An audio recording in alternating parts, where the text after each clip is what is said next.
قرآن مجید فرقان حمید کے 26ویں پارے کے تفسیری خلاصہ کے حوالے سے چند باتیں۔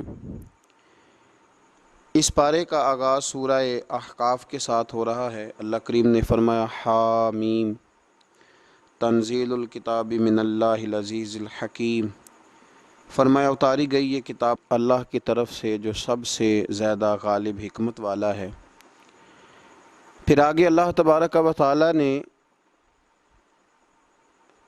تیسری آیت کے اندر ایک بہت بڑی حقیقت کو بیان فرمایا اور ارشاد فرمایا ما خلقنا السماوات والارض وما بینہما الا بالحق، فرمایا کہ ہم نے زمین اور آسمان اور جو کچھ اس کے درمیان ہے اسے حق کے ساتھ پیدا فرمایا۔ کوئی چیز ایسی نہیں جو اس میں فضول ہو، باطل ہو۔ زمین آسمان اور اس کے درمیان جو کچھ بھی ہے اسے حق کے ساتھ پیدا فرمایا، اور فرمایا وَأَجَلٍ مُّسَمًّى، اور ایک مقررہ مدت تک کے لیے پیدا فرمایا۔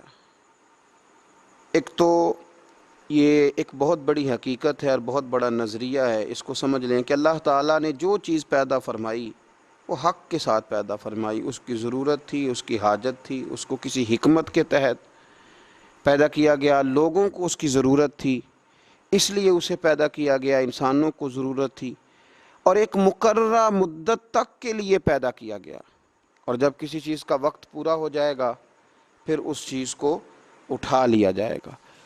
پھر اسی سورہ مبارکہ میں اللہ تبارک و تعالی نے کچھ اور مضامین بیان فرمائے۔ کفار کے باطل معبودوں کا جواب دینے سے بے بسی اور ان کی کافروں کی جو پکار ہے اس سے ان کے بے خبر ہونے کا بیان فرمایا۔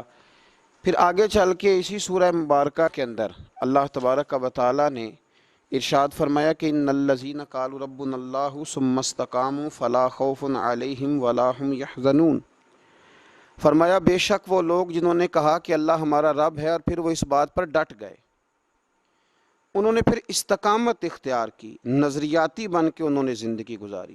ایسا نہ ہوا کہ ہوا کا ایک جھونکا آیا تو انہیں ادھر لے گیا اور دوسرا آیا تو انہیں ادھر لے گیا۔ انہوں نے نظریاتی بن کر وقت گزارا، اور جب کہا کہ اللہ ہمارا رب ہے اور پھر جب اس پر ڈٹ گئے تو فرمایا فلا خوف علیہم ولا هم یحزنون، پس ان پر کوئی خوف نہیں ہوگا اور نہ وہ غمگین ہوں گے۔ پھر چھوٹی چھوٹی باتیں انہیں ڈرائیں گی نہیں، پھر چھوٹی چھوٹی آندھیاں انہیں بہائیں گی نہیں، پھر وہ مضبوط زندگی گزاریں گے، وہ خوف سے، غم سے، پریشانیوں سے نکل جائیں گے، اس لیے کہ انہوں نے کہا اللہ ہمارا رب ہے تو پھر اس پر انہوں نے استقامت اختیار کی، پھر اس پر وہ ڈٹ گئے، ان کے دل اس بات پر جم گئے، اور پھر فرمایا انہیں انعام یہ ملے گا کہ اولئک اصحاب الجنۃ خالدین فیہا جزاء بما کانوا یعملون، فرمایا پھر ان کی جزا یہ ہے کہ یہی لوگ جنتی ہیں جو اللہ کا نام لے کے ڈٹ جاتے ہیں اور اس میں وہ ہمیشہ رہیں گے، اور یہ جزا ہے ان نیکیوں کی، ان کاموں کی جو انہوں نے کیے۔ پھر آیت نمبر 15 سے ماں باپ کے ساتھ حسن سلوک کا تاکیدی حکم ہے، اور ماں نے حمل اور وضع حمل کے دوران جو بے پناہ مشقتیں اٹھائیں اس کا تذکرہ ہے۔ گویا اللہ تبارک و تعالی نے ان آیات کے اندر ماں باپ کے احسانات کا، بالخصوص ماں کے احسانات کا ذکر کر کے ان کے ساتھ حسن سلوک کرنے کی تاکید ارشاد فرمائی ہے۔ آیت نمبر 17 میں والدین کے نافرمان گمراہی پہ جمے ہوئے اور آخرت کا انکار کرنے والے شخص کے برے انجام کا بھی ذکر ہے۔ پھر اسی سورہ مبارکہ کی آیت نمبر 29 سے نبی پاک صلی اللہ تعالیٰ علیہ وسلم کی بارگاہ میں جنوں کے حاضر ہو کر قرآن پاک سننے کا تذکرہ فرمایا کہ جنوں کی جماعت نبی پاک صلی اللہ تعالیٰ علیہ وسلم کی بارگاہ میں حاضر ہوئی، اور انہوں نے گزرتے ہوئے قرآن کو سنا اور جا کر اپنی قوم سے کہا کہ ہم نے ایسی آسمانی کتاب سنی ہے جو موسیٰ علیہ السلام کے بعد نازل ہوئی ہے اور جو پہلی آسمانی کتابوں کی تصدیق کرنے والی ہے۔ ان جنات نے اپنی قوم کو کہا کہ اللہ کی طرف بلانے والے کی دعوت کو قبول کر لو، جنات تبلیغ کر رہے ہیں دین کی، اور دعوت کو قبول کر لو، اس پر ایمان لے آؤ، اور اس کے نتیجے میں اللہ تعالیٰ تمہارے گناہوں کو بخش دے گا اور تمہیں دردناک عذاب سے نجات عطا فرمائے گا، اور جو شخص اللہ کی طرف بلانے والے کی دعوت قبول نہیں کرے گا تو زمین میں اللہ کی گرفت سے اس کے لیے کوئی جائے پناہ نہیں ہو۔ ایک صحابی تھے حضرت سواد بن قارب رضی اللہ تعالیٰ عنہ، وہ کہتے ہیں کہ میری خواب میں یا ظاہراً مجھے ایک جن آ کے کہا کرتا تھا کہ جا کے نبی پاک صلی اللہ علیہ وسلم کا کلمہ پڑھ لے۔ ایک دفعہ بھی کہا، دو دفعہ بھی کہا، تین دفعہ بھی کہا، پھر میں سمجھ گیا کہ یہ صرف خواب ہی نہیں ہے، اس میں کوئی اشارہ ہے، کوئی حقیقت ہے۔ جن کہتا تھا۔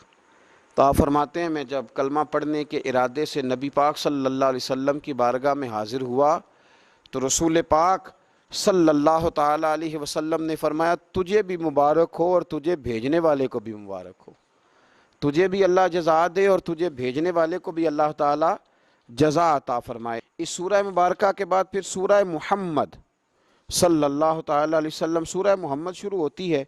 اس سورہ مبارکہ میں ترغیب جہاد، مجاہدین کو بشارتوں، منافقین کی صفات اور سازشوں اور مسلمانوں کو منافقین سے خبردار کرنے کا بیان ہے۔ غزوہ بدر سے پہلے اسلام کے تفصیلی جنگی قانون نازل نہیں ہوئے تھے۔ اس سورہ مبارکہ کی آیت نمبر 4 میں فرمایا کہ جب جنگ ختم ہو جائے اور مسلمانوں کو غلبہ حاصل ہو جائے تو جنگی قیدیوں کے ساتھ 3 طرح کا سلوک کیا جا سکتا ہے۔ مسلمانوں کے پاس جو جنگی قیدی ہوں گے ان کے ساتھ 3 قسم کا سلوک کیا جا سکتا ہے۔ سورہ محمد کی آیت نمبر 4 میں اس کو بیان فرما دیا۔ ایک تو یہ کہ انہیں قید کیا جائے گا تاکہ وہ مسلمانوں کو دوبارہ شر نہ پہنچا سکیں، یہ پہلا حال ہے۔ اور دوسرا حال یہاں یہ بیان کیا گیا کہ ان کی اصلاح اور قبول اصلاح کی امید ہو کہ اگر یہ ٹھیک ہو جائیں گے، اسلام کی طرف آ جائیں گے، شر چھوڑ دیں گے تو ان پر احسان کر کے انہیں آزاد کیا جائے۔ اور تیسرا حال یہ کہ یہاں پھر ان سے فدیہ لیا جائے اور انہیں آزاد کر دیا جائے۔ پھر اسی سورہ مبارکہ کے اندر اللہ تبارک و تعالیٰ نے ایک اسلوب بیان کیا، ایک بہت بڑے راز سے پردہ اٹھایا اور ایک بڑی اہم بات ان لوگوں کے لیے بیان کی جو دین کا کام کرنے والے ہیں، جو پیغام دین پھیلانے والے ہیں، جو دین کی کوئی سی بھی ڈیوٹی کرنے والے ہیں۔ اگر وہ مخلص ہو کر للہیت کے ساتھ دین کا کام کرتے ہیں تو اللہ تبارک و تعالیٰ نے ایک اسلوب بیان فرما دیا۔ ارشاد فرمایا یا ایھا الذین آمنوا ان تنصروا اللہ ینصرکم ویثبت اقدامکم۔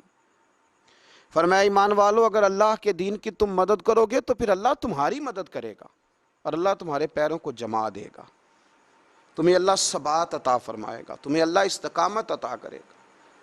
اگر تم خلوص کے ساتھ، للہیت کے ساتھ دین کا کام کرو تو اللہ تمہاری مدد کرے گا، تمہارے قدموں کو جمائے گا۔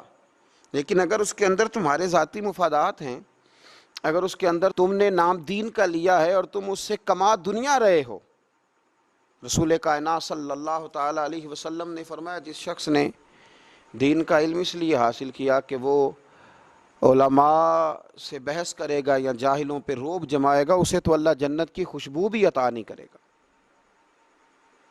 تو اگر تم اللہ کے دین کی مدد کرو، غلبہ دین کے لیے اپنا کردار ادا کرو، نفاذ دین کے لیے جد و جہد کرو گے تو اللہ تمہاری مدد کرے گا، اللہ تمہارے حال پہ رحم فرمائے گا، اللہ تمہارے لیے آسانیاں کر دے گا۔ تو یہ ایک ایسا بڑا اصول ہے جو ہر دین کا کام کرنے والے کو یاد رکھنا چاہیے کہ وہ یہ نہ کہے کہ پھر مجھے وسائل نہیں ملیں گے، پھر وہ یہ نہ کہے کہ میں آگے کیسے بڑھوں گا، پھر یہ کبھی نہ سوچے کہ میرے لیے اسباب کون پیدا کرے گا۔ وہ پہلے اپنے دل سے پوچھے کہ وہ دین کے کام میں مخلص ہے۔ ٹھیک ہے مشکلات آئیں گی اور وہ مشکلات کا آنا بھی اس کے لیے باعث راحت بنے گا، وہ مخالف ہوا کا آنا بھی اسے اونچا اڑا لے گا، لیکن وہ دین مصطفیٰ کریم علیہ السلام کی مدد کرے۔ آج اس دور کا ایک یہ بہت بڑا نازک معاملہ ہے کہ لوگ اپنے خاندان کے لیے، قوم، قبیلے، علاقے، ملک، ملت کے لیے بڑا کچھ کرتے ہیں، لیکن وہ میٹنگ ہال کہاں گئے جہاں صرف دین کے عروج اور بقا کے لیے میٹنگیں ہوا کرتی تھی۔ آج لوگ ذاتوں کے عروج کے لیے بہت بڑے بڑے اجتماعات منعقد کر رہے ہیں، لیکن ضرورت ہے آج ان بڑے بڑے اجلاسوں کی، ان بڑے بڑے اجتماعات کی کہ جس میں عروج دین کے لیے بات کی جائے، دین کو آگے لے جا کر کے بڑھانے کی کوشش کی جائے۔ اول تو لوگ دین کا کام کر نہیں رہے اللہ ماشاءاللہ، اور جو کر رہے ہیں ان کو بھی اس قدر زیادہ تنقید کا نشانہ بنایا جاتا ہے اور اس قدر زیادہ آزمائشوں سے گزارا جاتا ہے کہ مشکلات دن بدن بڑھتی چلی جاتی ہیں۔ کوشش کریں دین کے لیے اپنا کردار ادا کریں، اور اگر آپ اور کچھ نہیں کر سکتے تو کم از کم جو لوگ دین کا کام کر رہے ہیں ان کے لیے خیر کا جملہ بولیں، ان کی اخلاقی آپ مدد کریں، آگے بڑھیں۔ اللہ ہمیں سمجھنے کی توفیق عطا فرمائے۔ اسی سورہ محمد کی آیت نمبر 29 میں فرمایا کہ جن لوگوں کے دلوں میں نفاق کی بیماری ہے، انہوں نے گمان کر رکھا ہے کہ اللہ تعالیٰ ان کے دلوں کے فتنے کو ظاہر نہیں کرے گا۔ کیا وہ یہ سوچتے ہیں کہ ہمارے دلوں میں اگر نفاق کی بیماری ہے تو ہماری اس بیماری کو ظاہر نہیں کیا جائے گا؟ حضرت انس بن مالک رضی اللہ تعالیٰ عنہ فرمایا کرتے تھے کہ سورہ محمد کی اس آیت کے نازل ہونے کے بعد پھر کوئی بھی منافق چھپا نہیں رہا، پھر جتنے منافقین تھے سارے ظاہر ہو گئے، ظاہر کر دیے گئے۔ اللہ تبارک و تعالیٰ نے پھر ان کے پردے کھول دیے۔ اس سے آگے پھر سورہ فتح شروع ہوتی ہے۔ اس صورت میں فتح مکہ کی بشارت بھی ہے، بیت رضوان بھی ہے، نبی پاک علیہ السلام کی تعظیم و توقیر کرنے اور منافقوں کے دلوں کے احوال کا بیان بھی ہے۔ اسی سورہ مبارکہ کے اندر اللہ تبارک و تعالیٰ نے ارشاد فرمایا کہ انا ارسلناک شاہدا و مبشرا و نذیرا، اے محبوب بے شک ہم نے آپ کو گواہ بنا کے بھیجا ہے، خوشخبری دینے والا اور ڈر سنانے والا بنا کے بھیجا ہے۔ یہ شانیں آپ کو دی ہیں لتؤمنوا باللہ ورسولہ، تاکہ لوگ اللہ پہ بھی مان لائیں اور اللہ کے رسول پہ بھی مان لائیں، وتوزروہ وتوقروہ، اور اے محبوب علیہ الصلاۃ والسلام پھر وہ آپ کی تعظیم اور توقیر کریں، وتسبحوہ بکرۃ واصیلا، پھر صبح و شام وہ اللہ کی پاکی کا بیان کریں۔ ہم نے آپ کو شانیں دی ہیں تاکہ لوگ ایمان لائیں اللہ رسول پر، وتوزروہ وتوقروہ، اور آپ کی تعظیم اور توقیر کریں تاکہ وہ ان کی یعنی نبی پاک صلی اللہ تعالی علیہ وسلم کی تعظیم اور توقیر کریں۔ یاد رکھیں دین کا کام کیا جائے، دین پڑھا جائے، لیکن استاد کی تعظیم نہ کی جائے۔ وہ کام ضرور ہوتا ہے لیکن اس میں لذت نہیں ہوتی، کام ضرور ہوتا ہے پر کیفیات سے خالی ہوتا ہے۔ صحابہ کرام علیہم رضوان دین کا کام بھی کرتے تھے، بڑی بڑی مشکلات میں بھی رہتے تھے، لیکن نبی پاک صلی اللہ تعالی علیہ وسلم کی تعظیم بھی انہیں ہمیشہ یاد رہتی تھی۔ ہر موقع پر جنگ ہو، صلح ہو، امن ہو، گھر ہو، سفر ہو، حضر ہو، ہر موقع پر انہوں نے رسول کائنات صلی اللہ تعالی علیہ وسلم کی تعظیم کا خیال رکھا۔ ادب مصطفیٰ صلی اللہ علیہ وسلم ایک منٹ کے لیے نہیں بھلایا۔ جب ایمرجنسی کے حالات ہوتے ہیں نا تو اس وقت کئی دفعہ مشکل ہوتی ہے، انسان کے لیے تعظیم کرنا مشکل ہو جاتا ہے ایمرجنسی کے حالات میں۔ یہاں اگر میرے کپڑے کو آگ لگ جائے تو آپ حضرت صاحب، علامہ صاحب، پیر صاحب، قبلہ نہیں کہیں گے، آپ کہیں گے محترم آگ لگ گئی ہے۔ اس موقع پر آداب کرنا ایمرجنسی میں یہ انسان کو یاد ہی نہیں رہتا، لیکن غار ثور میں جناب ابو بکر صدیق رضی اللہ تعالیٰ عنہ کے پیر کو جب سانپ نے ڈسا تو اگر آپ سیرت کی کتابیں اٹھا کے دیکھیں تو نبی پاک علیہ السلام نے پوچھا کیا ہوا؟ چاہیے تو یہ تھا کہ سانپ سانپ سانپ سانپ پکارتے، لیکن اس موقع پر بھی وہ تعظیم نہیں بولے، حضور کی توقیر نہیں بھولے، عرض کرنے لگے فدا کا ابی و امی یا رسول اللہ، یا رسول اللہ میری ماں آپ پہ قربان ہو، میرا باپ آپ پہ قربان ہو، یا رسول اللہ میرے پیر کو سانپ نے ڈس لیا۔ اور یہ بات کافروں کے دلوں میں رعب پیدا کرتی تھی، یہ چیز رعب پیدا کرتی تھی کفر کے دلوں میں کہ مسلمان اپنے نبی پاک علیہ السلام کی تعظیم کرتے۔ آج تو باقاعدہ اس پر کام ہو رہا ہے، محنت کی جا رہی ہے، جد و جہد کی جا رہی ہے کہ آپ دین کا کام کریں جی، آپ نرا ادب کرتے جا رہے ہیں، آپ نرا حضور کے نام کو چومتے جا رہے ہیں۔ آپ کام کریں بھائی، وہ کون سا دین کا کام ہے جو دین کا کام تو ہو اور اس میں حضور کی تعظیم نہ ہو؟ تعظیم مصطفیٰ ہوگی تو دین کا کام ہوگا، اس لیے کہ جب تک نبی پاک سے پیار نہیں ہوگا حضور کے مشن سے پیار کیسے ہوگا؟ جب تعظیم رسالت ہی نہیں ہوگی تو پھر بات آگے کرنے کا انسان کے پاس شوق ذوق اور جذبہ کیسے آئے گا؟ وہ عروہ بن مسعود ثقفی، بڑی معروف روایت ہے، بخاری میں موجود ہے، اور اسی موقع پر آگے وہ آیات حدیبیہ کے حوالے سے آ رہی ہیں، وہ یہاں آیا تھا اور اس نے جب نبی پاک صلی اللہ تعالیٰ علیہ وسلم کے صحابہ کو حضور کی تعظیم و توقیر کرتے دیکھا، وضو کا بچا ہوا پانی چہروں پہ ملتے ہوئے دیکھا، کلی کا پانی اپنے چہروں پہ ملتے ہوئے دیکھا، تو اس نے پلٹ کے جا کے کفار سے کہا تھا، یار میں نے بڑے بڑے دربار دیکھے ہیں اور بڑے بڑے ادب دیکھے ہیں، میں نے وہ لوگ بھی دیکھے ہیں جو سجدے کراتے ہیں اپنے آپ کو معاذ اللہ، پر جو رنگ آج دیکھ کے آیا ہوں یہ کبھی نہیں دیکھا۔ یہاں توحید بھی عروج پہ ہے، لا الہ الا اللہ کی صدا بھی عروج پہ ہے، لیکن مصطفیٰ کا ادب بھی عروج پہ ہے۔ کیا کوئی سوچ سکتا ہے کہ کوئی صحابی ایسا ہوگا جس کے دل میں ذرا بھی شرک کا شائبہ ہوگا؟ ان کی توحید انہیں مجبور کرتی تھی کہ جس شانوں والے رب نے یہ شانوں والا رسول بھیجا، اس رسول کی تعظیم و توقیر کرنی چاہیے، اور وہ کرتے تھے۔ اے پائے نظر ہوش میں آ، یہ کوہ نبی ہے، آنکھوں سے بھی چلنا یہاں بے ادبی ہے۔ تو حضور کی تعظیم اور توقیر کو ہمیشہ ان لوگوں نے اپنے پیش نظر رکھا۔ آگے صلح حدیبیہ کے حوالے سے کچھ آیات آتی ہیں اسی سورہ فتح کے اندر۔ ہوا یہ کہ 1400 کے قریب صحابہ کے ساتھ نبی پاک صلی اللہ تعالیٰ علیہ وسلم قربانی کے جانور لے کر احرام باندھ کر تشریف لے گئے عمرے کے ارادے سے، اور جب مقام حدیبیہ پر پہنچے تو کفار مکہ نے یہ پروگرام بنا لیا کہ کسی بھی صورت ہم اس قافلے کو مکے میں داخل نہیں ہونے دیں گے۔ رسول کریم صلی اللہ تعالیٰ علیہ وسلم نے اپنے 1400 صحابہ میں سے بطور سفیر کے جن کو نامزد کیا وہ حضرت عثمان غنی رضی اللہ تعالیٰ عنہ۔ فرمایا عثمان غنی معاملہ فہم ہیں، باشعور ہیں، چیزوں کو سمجھتے ہیں۔ دیکھیے حضور کی نظر انتخاب حضرت عثمان غنی پہ پڑی، حضور صلی اللہ علیہ وسلم نے انہیں بھیجا، فرمایا جا کے قریش کو، کفار کو، مکے کے لوگوں کو، سرداروں کو یہ بتلاؤ کہ ہمارا مقصود لڑائی کرنا نہیں ہے، ہمارا مقصود مکے پہ چڑھائی کرنا نہیں ہے، ہمارا مقصود فقط اور فقط عمرہ کرنا، عمرہ کریں گے اور واپس چلے جائیں گے۔ حضرت عثمان غنی رضی اللہ تعالیٰ عنہ کو جب نبی پاک صلی اللہ علیہ وسلم نے وہاں بھیجا تو ایک خبر پھیل گئی کہ قریش مکہ نے تو جناب عثمان غنی رضی اللہ تعالیٰ عنہ کو شہید کر دیا ہے۔ اب صحابہ کے جذبات کے اندر جوش پیدا ہو گیا، جوش پیدا ہوا، ہر طرف سے ایک ہی صدا آتی تھی کہ ہم عثمان غنی کا بدلہ لیے بغیر یہاں سے نہیں جائیں گے۔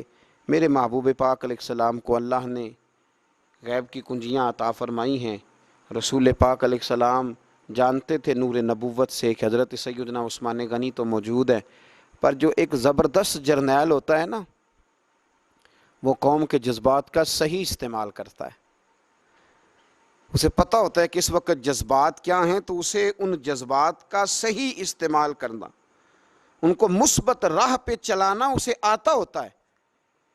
تو میرے رسول کریم صلی اللہ تعالیٰ علیہ وسلم نے ایک درخت کے نیچے صحابہ سے بیعت لی، اس کو بیعت رضوان کہتے ہیں، کہ ہم ہر حال میں حضرت عثمان غنی رضی اللہ تعالیٰ عنہ کا بدلہ لیں گے، دین پہ قائم رہیں گے۔ اس بیعت کا ذکر قرآن مجید نے کہا، اور انداز دیکھیے کیا نرالا ہے، کیا انوکھا ہے، اور کیا وارفتگی ہے، اور کیا رشتہ ہے اللہ رسول کا آپس میں۔ اسی سورہ فتح کی آیت نمبر 10 میں فرمایا ان الذین یبایعونک انما یبایعون اللہ، اے محبوب پاک علیہ السلام بے شک جو لوگ آپ کی بیعت کرتے ہیں وہ در حقیقت اللہ ہی کی بیعت کرتے ہیں، یہ در حقیقت اللہ ہی کی بیعت کرتے ہیں۔ کیوں؟ ید اللہ فوق ایدیہم، اللہ کا ہاتھ ان کے ہاتھوں پر ہے۔ ہاتھ تو رسول پاک کا تھا، لیکن فرمایا جب محبوب میرے ہیں، جب محبوب میرے ہیں تو پھر وہ ہاتھ یوں سمجھ لو کہ رب کریم کا ہی تھا، یوں سمجھ لو کہ رب کریم کا ہی تھا۔ خدا کی رضا چاہتے ہیں دو عالم، خدا چاہتا ہے رضائے محمد صلی اللہ علیہ وسلم۔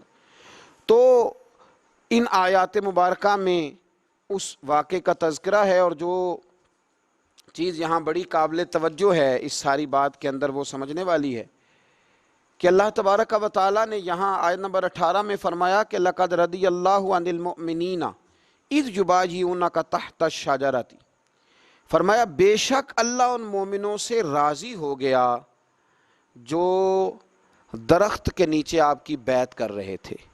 اللہ ان مومنوں سے راضی ہو گیا، اللہ ان سے فَعَلِمَ مَا فِي قُلُوبِهِمْ، اور اللہ نے جان لیا ہے جو ان کے دلوں میں ہے۔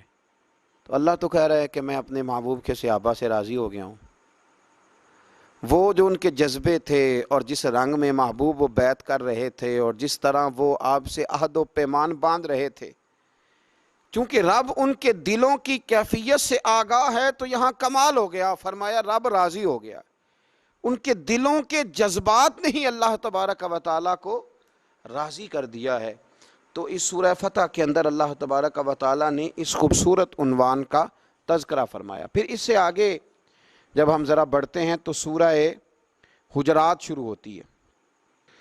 میں اکثر دوستوں کو مشورہ دیتا ہوں کہ سورہ حجرات کو ہمیشہ توجہ کے ساتھ پڑھنا چاہیے۔ پورا قرآن پاک ہی ہماری توجہ اس پر ضرور ہونی چاہیے، ضرور ہونی چاہیے، لیکن بعض صورتیں ایسی ہیں کہ اگر کوئی آدمی سمجھے کہ میرے پاس کم وقت ہے تو مجھے کیا کرنا چاہیے، تو میں کہتا ہوں کہ سورہ حجرات ضرور ضرور ہماری نظر میں ہونی چاہیے۔ یہ ہمیں آداب سکھائے گی، یہ ہمیں اخلاق سکھائے گی، یہ ہمیں اخلاق اسلامی سکھائے گی، آداب رسالت سکھائے گی۔ سورہ حجرات کی پہلی آیت فرمایا یا ایھا الذین آمنوا لا تقدموا بین یدی اللہ ورسولہ، اللہ اور اس کے رسول سے آگے نہ بڑھو۔ بعض صحابہ کرام نے عید الاضحیٰ کے دن نبی پاک صلی اللہ علیہ وسلم سے پہلے قربانی کر لی تھی، تو فرمایا میرے نبی سے آگے نہ بڑھو، واتقوا اللہ، اللہ سے ڈرو، ان اللہ سمیع علیم، بے شک اللہ سننے والا بھی ہے اور جاننے والا بھی۔ ہمیشہ چھوٹے جو ہوتے ہیں نا وہ بڑوں کے آداب بتاتے ہیں۔ استاد جی کے پاس اس طرح جانا، حضرت صاحب کے پاس اس طرح جانا، کسی بھی دربار کے جو آداب ہوتے ہیں وہ اس کے خدام بتاتے ہیں، کسی بھی آستانے اور خانقاہ کے جو آداب ہوتے ہیں وہ خدام بتاتے ہیں۔ یہ عرش کے نیچے عجیب آستانہ ہے میرے رسول کریم کا، کہ جس کے آداب رب کریم بیان فرماتا ہے، جس کے آداب اللہ بیان فرماتا ہے۔ ادب گاہ ہیست زیر آسماں از عرش نازک تر، نفس گم کردہ می آیت جنید و بایدین دی جا۔ اقبال کہنے لگے یہ ایک ایسا آستانہ ہے جو عرش سے بھی زیادہ نازک ہے۔ یہاں تو باجدید بستامی جیسے اور جنید بغدادی جیسے بھی آتے ہیں تو سانس روک کے آتے ہیں، سانس روک کے۔ اعلیٰ حضرت نے کہا نا حرم کی زمین اور قدم رکھ کے چلنا، ارے سر کا موقع ہے او جانے والے، ارے سر کا موقع ہے۔ آگے بڑھیے، آیت نمبر 2 دیکھیے۔ ایک صحابی تھے حضرت ثابت بن قیس بن شماس انصاری رضی اللہ تعالیٰ عنہ، سکل سماعت کا عارضہ تھا، ذرا اونچا سنتے تھے۔ تو جو آدمی اونچا سنتا ہے وہ بولتا بھی اونچا ہی ہے، وہ سمجھتا ہے شاید سارے ہی اونچا سنتے ہیں۔ تو وہ ذرا نبی پاک صلی اللہ علیہ وسلم کی بارگاہ میں جب حاضر ہوتے، حضور کوئی بات کرتے تو وہ عرض کرتے ارائینا یا رسول اللہ، حضور ذرا میری رعایت کر دیں، یا کوئی اور لفظ، یہ لفظ بھی بعد میں قرآن میں بدل دیا گیا۔ تو وہ کہتے یا رسول اللہ صلی اللہ علیہ وسلم آپ نے کیا فرمایا؟ تو کئی دفعہ ان کی آواز اونچی ہو جاتی، یا روٹین میں بھی بات کرتے تو ذرا آواز اونچی ہو جاتی۔ تو اللہ تبارک و تعالیٰ نے کیا ارشاد فرمایا؟ فرمایا یا ایھا الذین آمنوا لا ترفعوا اصواتکم فوق صوت النبی، اے ایمان والو نہ بلند کیا کرو اپنی آوازوں کو میرے نبی کریم کی آواز سے، میرے نبی پاک کی آواز سے اپنی آوازوں کو بلند نہ کرو۔ حضور کی آواز کا جو لیول ہے، جس لہجے میں حضور بات کر رہے ہیں، تم نے اس لہجے سے دھیمے لہجے میں بات کرنی ہے۔ تمہاری آواز میرے محبوب کی آواز سے اونچی نہ ہو، وَلَا تَجْهَرُوا لَهُ بِالْقَوْلِ كَجَهْرِ بَعْضِكُمْ لِبَعْضٍ، اور فرمایا نہ زور سے آپ کے ساتھ بات کرو جس طرح تم ایک دوسرے کے ساتھ زور کے ساتھ بات کرتے ہو، اس طرح آپس میں تم کبھی بات کر لیتے ہو تو بے تکلف بھی ہو جاتے ہو، تو زور کے ساتھ بھی بات کر لیتے ہو، اس طرح چلا کر میرے محبوب کے سامنے بات نہ کرنا۔ ان تحبط اعمالکم، تمہارے سارے اعمال ضائع کر دیے جائیں گے۔ وانتم لا تشعرون، اور تمہیں خبر بھی نہ ہوگی تمہارے سارے اعمال ضائع کر دیے جائیں گے۔ یہ بہت سارے لوگ جو بے ادبی کر کے مانتے نہیں نا، کر بھی لیتے ہیں اور کہتے ہیں نہیں میں نے نہیں کی، اس کی وجہ یہ ہے کہ وانتم لا تشعرون، پھر انہیں شعور ہی نہیں رہتا، پھر وہ بے شعور ہو جاتے ہیں، پھر وہ مانتے ہی نہیں۔ اور اس سے اگلی آیت میں اللہ کریم نے فرمایا کہ اے محبوب جو لوگ جو ہیں نا، ان الذین یغضون اصواتہم عند رسول اللہ، فرمایا بے شک وہ لوگ جو اپنی آوازیں اللہ کے رسول صلی اللہ علیہ وسلم کے سامنے پست رکھتے ہیں۔ ذرا قرآن مجید کی ترتیب دیکھیے، فرمایا اولئک الذین امتحن اللہ قلوبہم للتقوی، فرمایا یہی لوگ ہیں جن کے دلوں کو اللہ نے تقوی کے لیے خاص کر لیا ہے۔ یہ باتوں کے متقی نہیں، نمازوں کے متقی نہیں، یہ جو حضور کا ادب کرتے ہیں، فرمایا یہ دل کے متقی ہیں، ان کے دل کو اللہ نے تقوی کے لیے خاص کر لیا ہے۔ لہم مغفرۃ و اجر عظیم، فرمایا ان کے لیے بخشش بھی ہے اور بہت بڑا اجر بھی ہے، ان کے لیے بخشش بھی ہے اور بہت بڑا اجر بھی ہے۔ اور پھر فرمایا محبوب جو آپ کو باہر سے آوازیں دیتے ہیں، حجروں کے باہر سے، ان میں اکثر لوگ ناسمجھ ہیں جو حجرے سے دروازے سے باہر کھڑے ہو کے آپ کو بلا لیتے ہیں، ان کو چاہیے تھا کہ باہر انتظار کرتے، یہی ان کے لیے بہتر تھا۔ یہ آداب بیان کیے جا رہے ہیں۔ پھر آیت نمبر 6 کے اندر ارشاد فرمایا کہ یا ایھا الذین آمنوا ان جاءکم فاسق بنبأ فتبینوا، اے ایمان والو جب کوئی فاسق خبر لے کے آئے نا تو اس کی تحقیق کر لو، ہر ایک کی بات نہ سن لو، اس کی پہلے تحقیق کر لو۔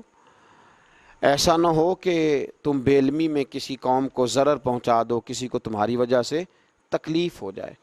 تو اسی سورہ مبارکہ میں پھر اللہ تبارک و تعالیٰ نے کچھ اور خاص اخلاقی باتوں کا ذکر بھی ارشاد فرمایا۔ اسی سورہ کی آیت نمبر 10 میں فرمایا انما المؤمنون اخوۃ فاصلحوا بین اخویکم، فرمایا بے شک اہل ایمان بھائی بھائی ہیں تو ان میں صلح کرا دیا کرو۔